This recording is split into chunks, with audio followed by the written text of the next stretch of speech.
Good evening to everyone. It's a new Wednesday, and I know I've been absent for a week or so, but happy to be back. And um, thought I would leave with you a thought on this January 22nd, this Wednesday, or um, as we look at this Wednesday, we see it's the beginning of the novena to St. John Bosco, the first day in the 9 days preceding his feast day on January 31st. And so I think it's important that we kind of take a kind of a roundabout look. I'm going to be giving a little YouTube presentation each night during the novena.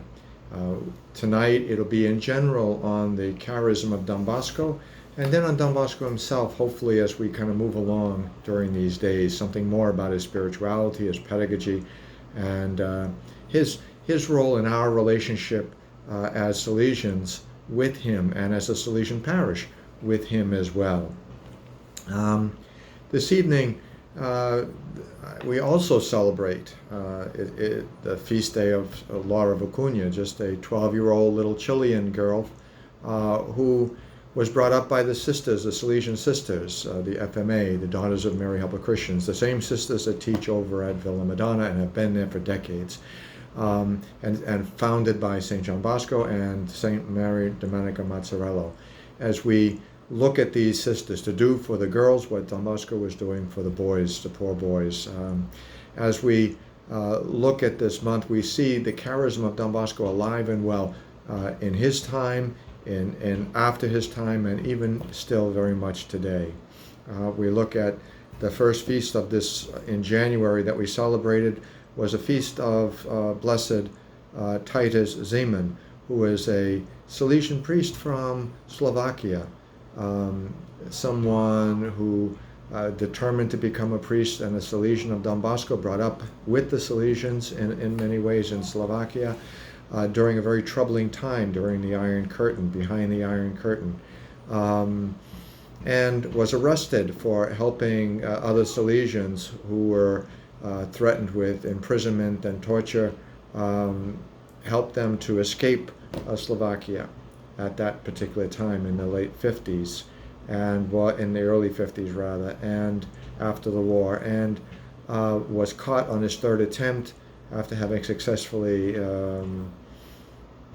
helped and assisted two other groups of Salesians to escape, was captured, was put on trial, and was imprisoned for 13 years.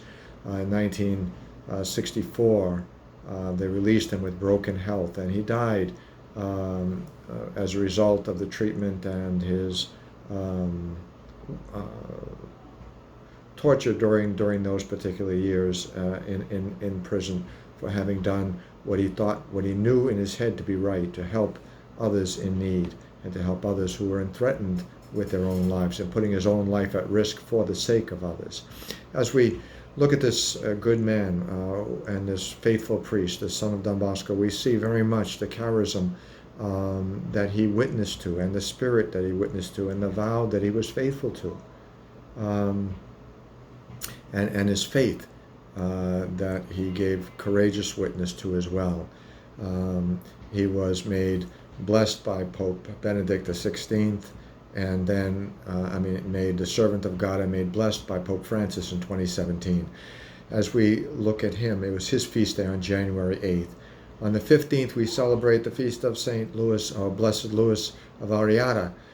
Louis Variata was another Salesian priest, worked in Colombia for most of his priesthood with lepers and the children of lepers, founded a congregation of sisters to help also to follow that work, to teach and to help others, to bring them out of their poverty, to bring them out of their rejection, to help them to start seeing a value in themselves, and worked in the leper colonies in Colombia for all of his priesthood, and was made blessed as well.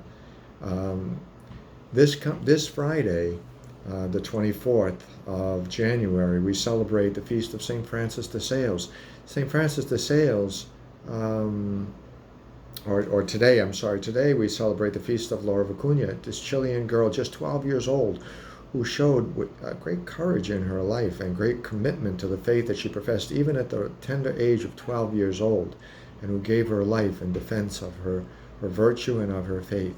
we celebrate these men, women, and children caught up with the fire and the spirit of the faith in the spirit of Don Bosco.